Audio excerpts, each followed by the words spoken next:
Hello and welcome into another episode of Locked On Wolves. We are just over a day into free agency. The Timberwolves have at least one roster spot to fill. What are they going to do with that spot, and how are they going to fill Nickeil Alexander-Walker's vacated minutes now that he's an Atlanta Hawk? We'll talk about the Wolves' new look rotation, and also what sort of big man could the Wolves be looking to sign to fill out their bench now that Luka Garza is gone? It's all coming. Welcome in. You are Locked On Wolves.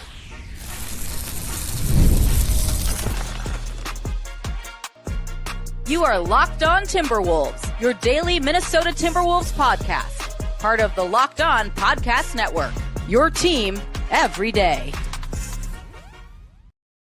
Hello and welcome to the Locked On Wolves podcast, part of the Locked On Podcast Network, your team every day. My name is Ben Beecken. I'm the host of Locked On Wolves. Happy Wednesday, everybody. Happy hump day. Hopefully you're enjoying NBA free agency. It's not the same as it was a few years ago, but it's still fun. We saw some surprising stuff go down on Tuesday, the Dame Lillard thing.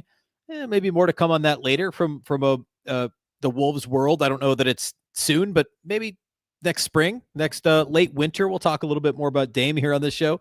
Obviously, the Miles Turner trade, like so much going on. The Wolves, of course, are limited in what they can do. But since I recorded the podcast yesterday, Nickeil Alexander-Walker left. He signed and trade to Atlanta. We'll talk a little bit about that. But then also, how are the Wolves going to fill those minutes? We'll also talk about if the Wolves choose to sign a big instead of another playmaker or another guard or a playmaking wing.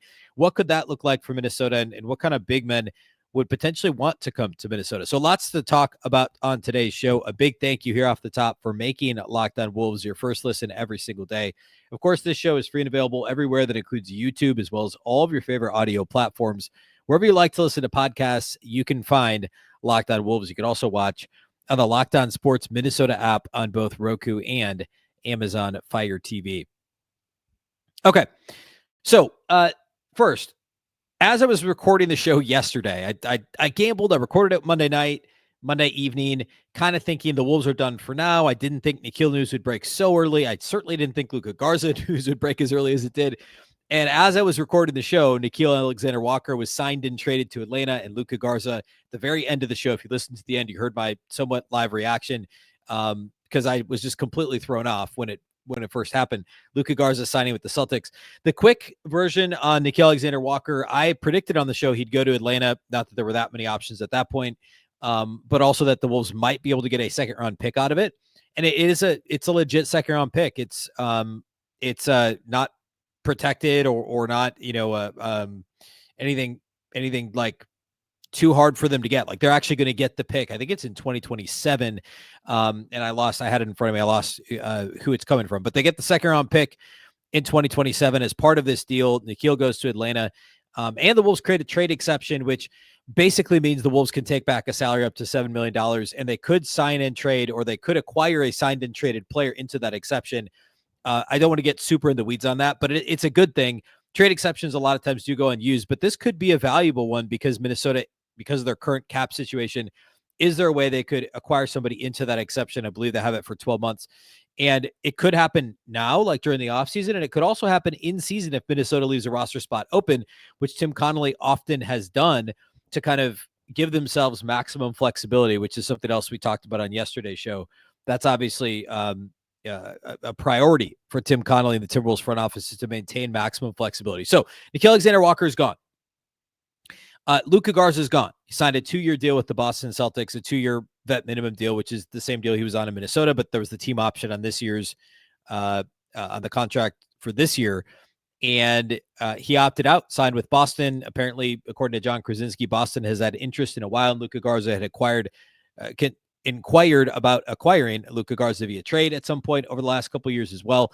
I don't know that Luka Garza is ever more than what he was in Minnesota, which is a nice player. And we'll talk about at the end of the show today, how's Minnesota going to fill the Luka Garza, void is a strong word, but role, I guess, like a happy to be a end of bench guy, a sometimes rotation guy, a guy who you can plug in. And the way I described him, I think on yesterday's show, is I compared him to the center version of Bones Highland, what the idea was behind Bones Highland last year. What I mean by that is a guy who's not going to play regularly. If you need him in a pinch because of injuries, whatever, to give yourself a high variance chance to win, you put out an offense guy like an offensive minded guy like Luka Garza, who's only going to do so much on the defensive end, but will play hard, grab rebounds, And if he gets hot, he can score 20, 25 points and kind of maybe not carry your offense for a game, but carry your offense for stretches when you're thin. Bones Highland didn't get the chance to do that. They didn't need him to, thankfully.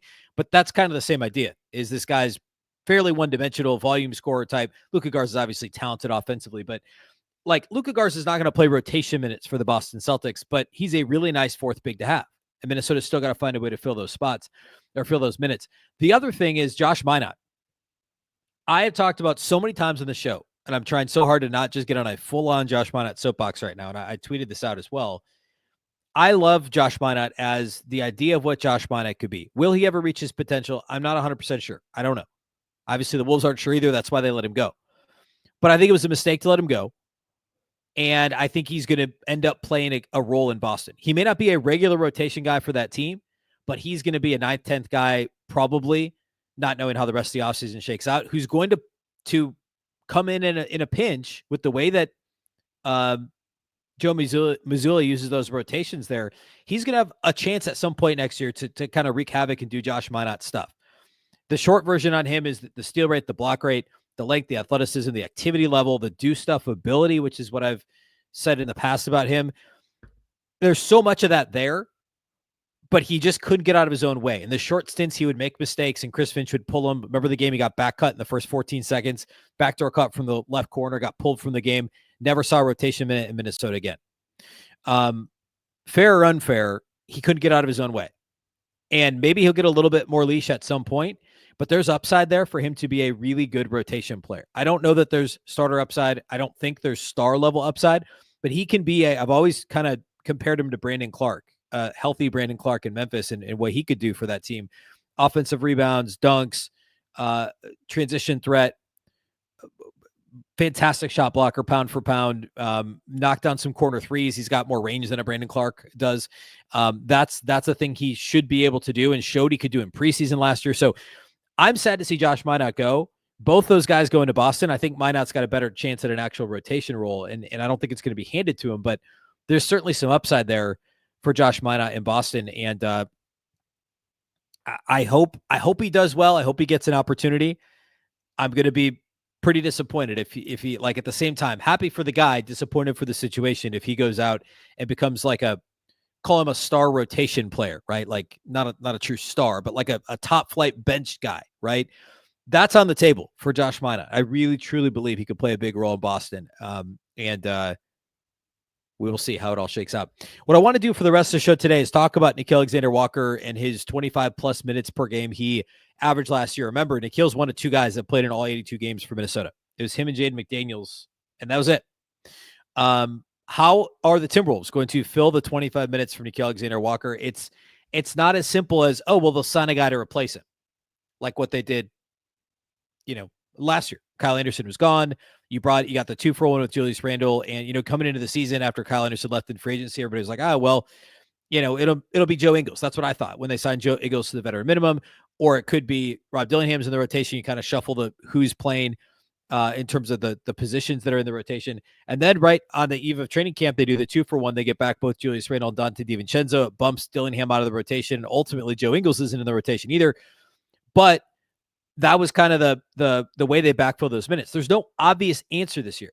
There isn't a new acquisition like even a Joe Ingles. Yes, he's back, but not a new signing, right? Not a new Joe Ingles. There's not a 2-for-1 trade, at least not yet. Yes, they're still going to sign somebody, but is that person going to be the answer for filling Nickeil's minutes? Probably not. So I want to talk about what I think they're going to do with that. And then also the possibility of them signing a big. John Krasinski has talked on Twitter about how the Wolves want to sign a playmaking guard, and potentially a big man. If they go big man route, like I could see how you could make the argument, like, should they just sign a big? And especially now with no Luka Garza. When I did the show yesterday, I assumed Luka Garza would be back. What could they end up doing in the front court? Because turns out you only got 3 NBA caliber big men right now, and only one real NBA center. I know Nas can play center, but Rudy Gobert is like the only center on the roster. So setting aside guys that we don't know if they can play, right? The 2 rookies and Jesse Edwards, right? So all that to say, I want to talk about that toward the end of the show today. But first, let's talk about the Nickeil Alexander-Walker rule. We'll do all that here next.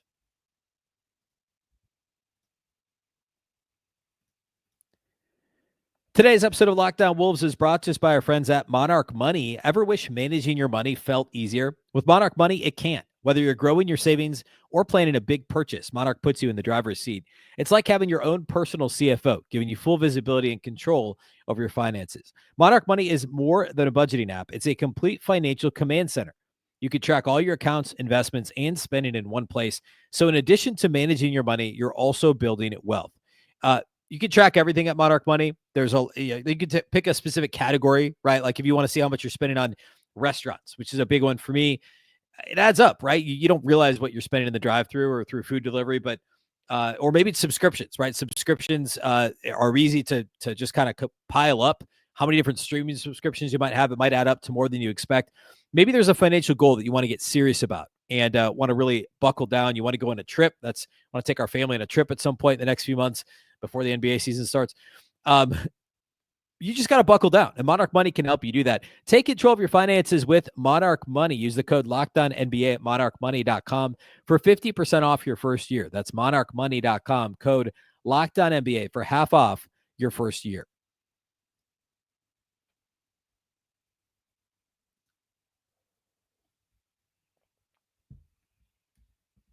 Okay, let's talk about Nickeil Alexander-Walker. So Nickeil Alexander-Walker averaged 25.3 minutes per game last year. As I mentioned a little bit ago, he played in all 82 games. Only he and Jaden McDaniels did that.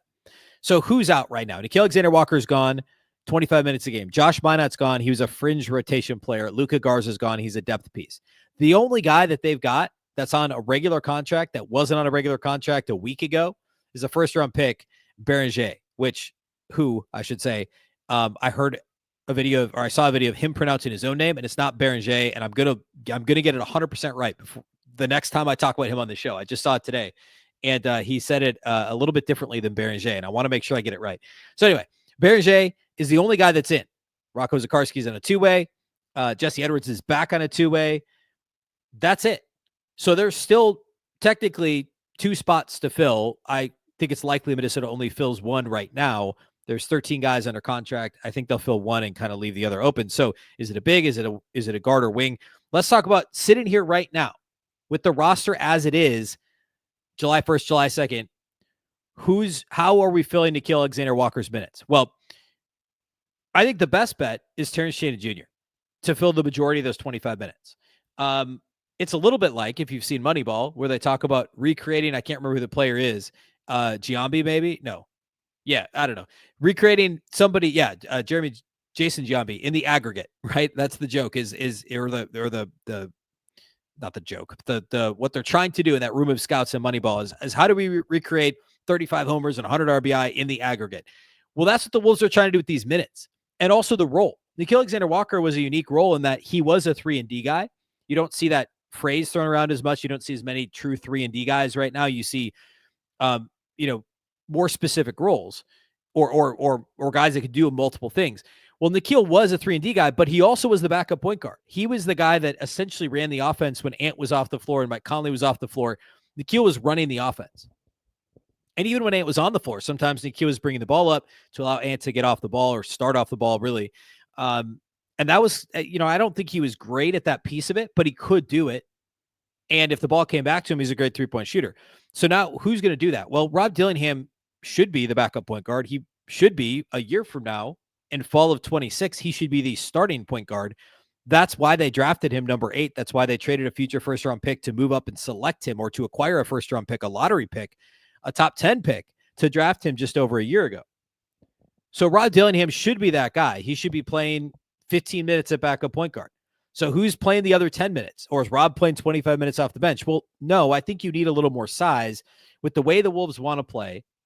And with some of the concerns with Rob Dillingham's defense, you need somebody with some length and some size that's going to be able to guard on the wing like Nickeil Alexander-Walker. Because one of the big things about Minnesota 2 years ago, and one of the selling points on their defense last year, which was still like 6th best defense in the league, a really good defense, is the on-ball defense and the length on the perimeter. And you still have Jaden McDaniels and you still have Anthony Edwards. But, I mean, like, you still have Dante DiVincenzo to a lesser extent. But now you've lost Nickeil Alexander-Walker, who pound for pound is probably your second best, most consistent defender after Jaden McDaniels. He's gone. And you lose Josh Minott, who is kind of next man up and occasionally would come in, didn't do as much last year, but 2 years ago, come in at the end of quarters and defend and fringe rotation guy who could fill in if he needed to. He's gone too. So you need somebody with length and size on the perimeter. And you could argue from an on-ball point of attack defense standpoint, Jaylen Clark is the guy, and he may be. But I think from a size and a three-point shooting, like an offensive perspective, like Nickeil Alexander-Walker wasn't a flamethrower. Sorry, he was actually kind of sort of at times a flamethrower, but he wasn't a high-volume scoring guy, right? Like he ended up only shooting 38% on threes last year, which is obviously above league average, but he only averaged a little over 9 points per game. I mean, that could be soaked up by Rob Dillingham. I mean, Rob Dillingham averaged half as many points. He averaged 4.5 points in less than half as many minutes, only 10 minutes per game last year for Rob Dillingham in the 49 games he played in. Rob's going to score, but you still need another element of the size, the defense, and still maintaining that level of three-point shooting. And the obvious answer is Terrence Shannon Jr. TJ Shannon ended up playing some rotation minutes in the playoffs. He had that big 20-plus point game in the starting lineup against the Lakers in, I think it was in late February. So those 25 minutes vacated by Nickeil Alexander-Walker are likely to be filled with a combination of Rob Dillingham and TJ Shannon. I think it's going to depend on the matchup. I think it's going to depend on, I hate to say the hot hand because it's not a one-game situation. It could be game to game, but I mean, we've seen Chris Finch, like last year, Joe Ingles was in the rotation for 5 games to start the season. And then for a little while, it was Josh Minott. And, it was kind of like, who are we trusting to put in the rotation as the final guy? We saw moments where it was Jaylen Clark. He had such a strong kind of February, March, April stretch before he fell out of the rotation, headed to the playoffs, and briefly saw some playoff minutes against OKC. TJ Shannon would be the obvious answer. And certainly it's those 3 guys. All first or second year. Well, I guess they'll all be second year guys. Technically, it'll be Jalen's third year, but he didn't play at all his first year because of the Achilles injury. So some combination of Rob Dillingham, TJ Shannon, and Jaylen Clark are going to be the guys who ultimately fill in those minutes. And right now, who do you trust the most? It's probably TJ Shannon, but he's also not a facilitator. Can he be a bit of a wing that can play make? Maybe. He didn't do a lot of that at Illinois. He just was a high usage scorer in college. Like that's what his role was. It was dude has the ball in his hands. He's going to go score. He's going to bomb a long 3-pointer. He's going to score in transition. He's going to try and score in the half court, although that was a little dicey at times in college. Still a very good scorer, but what's that going to look like for TJ Shannon? Is he going to create for others, or are you going to need to get some level of that from Rob Dillingham, who of course can do both? And we're talking about guys who this last season finished 9th, 10th, and 11th. Respectively, in the Timberwolves overall minutes played. So the top 8 guys, who the top 8 guys are. Number 9 in minutes played total was Jaylen Clark. Number 10 was Rob Dillingham. Number 11 was TJ Shannon. Josh Minott was number 12, and Luka Garza was number 13. So 12 and 13 are gone, but you still have 10, 11, and 12. Excuse me, 9, 10, and 11. So it's very likely that those Nickeil minutes, and again, he finished 6th in total minutes. He played 300-plus more minutes than Mike Conley. He played a lot more than Dante because of Dante's injury, but he played 300-plus minutes more than Mike Conley, and Conley only missed 11 games. Those minutes are likely taken up. I think the first choice is a combination of Rob and TJ Shannon, and this rotation is 9 guys on opening night. That's what I think this looks like for Chris Finch, and I think it's going to depend a little on the matchup. You may see 3 minutes for Rob Dillingham and 20 for TJ Shannon some night, and maybe more for Dante or whatever. And it may flip other nights. If it's a night where you need more offense and TJ Shannon's in foul trouble or whatever, and you just need another body on the floor that's going to get you some offense, then Rob Dillingham's your guy. And then Jaylen Clark is kind of next man up. I think Jaylen Clark's got a future, to be sure. Rob Dillingham is the one he's going to be 21. Clark and TJ are 24, 25. Older guys for how young they are in terms of being in the league. And Jaylen Clark's the best defender of the 3. Rob Dillingham's the best scorer of the 3. TJ Shannon is the guy who has the ability to kind of do a little bit of everything.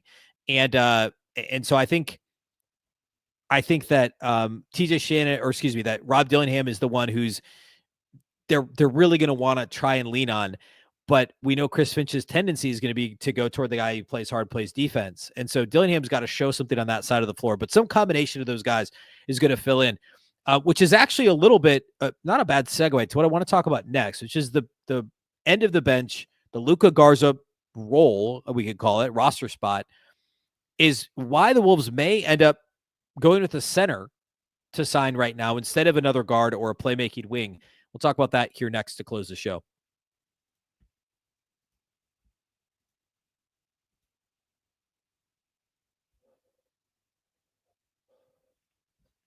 All right, so conventional wisdom here is Minnesota needs to replace Nickeil's minutes by signing another guard. They need to find a backup point guard. They don't have one other than Rob Dillingham.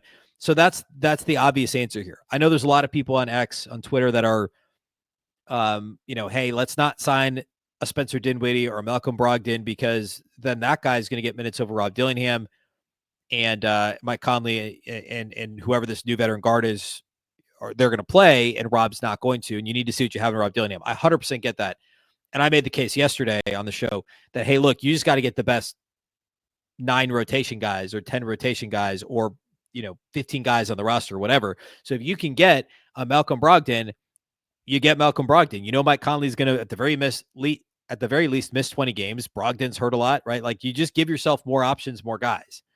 And Rob's got to take the bull by the horns when he gets his opportunity. And I can see both sides of this. And I don't, my take would be, I think there's a right answer on both sides. If you can get Malcolm Brogdon, I like him more than I like Spencer Dinwiddie. If you could do that, then do that. I don't think you sign a DeLon Wright and be like, all right, no Rob Dillingham minutes. We're going to play DeLon Wright. Like, that doesn't make a whole lot of sense either. And some of the other guys I mentioned are already off the market. Like Luke Kennard obviously signed a big deal. Gary Harris was moved on Tuesday. But Brogdon's out there. Dinwiddie's out there. So, like, if you could do that, I think you do it. But at the same time, those guys may not want to come to Minnesota because what's the attractiveness of that role? Malcolm Brogdon might look at this, and I have no idea, but he may look at this and be like, why would I take the minimum or slightly more than the minimum in Minnesota to maybe get beat out by a second-year, 21-year-old Rob Dillingham, who's the point guard of the future? If I want a one-year prove-it deal to prove that I'm healthy and can play, why wouldn't I go somewhere where I can play minutes? And if you're Dinwiddie, or Dinwiddie or Brogdon, I think if I'm them, I probably go to a team where I can play and maybe get paid a little bit more this year. Still kind of a one-year prove-it deal because that's all they're going to get at this point. And then if you play really well and they're not a playoff team, they trade you to a contender midseason anyway. If a player like that comes to Minnesota, they run the risk of, hey, I'm playing 20 minutes behind Mike Conley and I missed a couple games and Rob Dillingham came in and he was awesome and now I'm barely playing. I'm not in their future plans.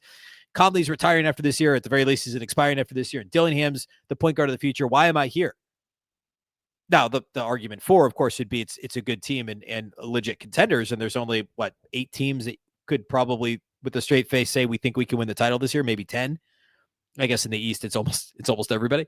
But that would be the point for it. All that to say, there's a path to finding a role on the bigs or for the bigs, potentially even more than with the wing. Like, the advantage to the wings is there's going to be minutes there. On the big man side, you're looking at the Luka Garza role and you're saying, okay, Luka only played rotation minutes for not even a month last year, right? What was it? The month of March. I remember there was it was February, I guess, because it was when Randle was out and Rudy missed some games mixed in there. And Luka Garza played rotation minutes in 5 games. And some went better than others. And that was the role. Like, Garza was a garbage time guy, except for when there were multiple big man injuries. And on the one hand, you're never going to play a minute. If you sign and you're in the Luka Garza role and everybody's healthy, you're not playing except for garbage time. But if, God forbid, 2 of Randle, Nas, and Rudy miss any extended period of time, you're playing a lot.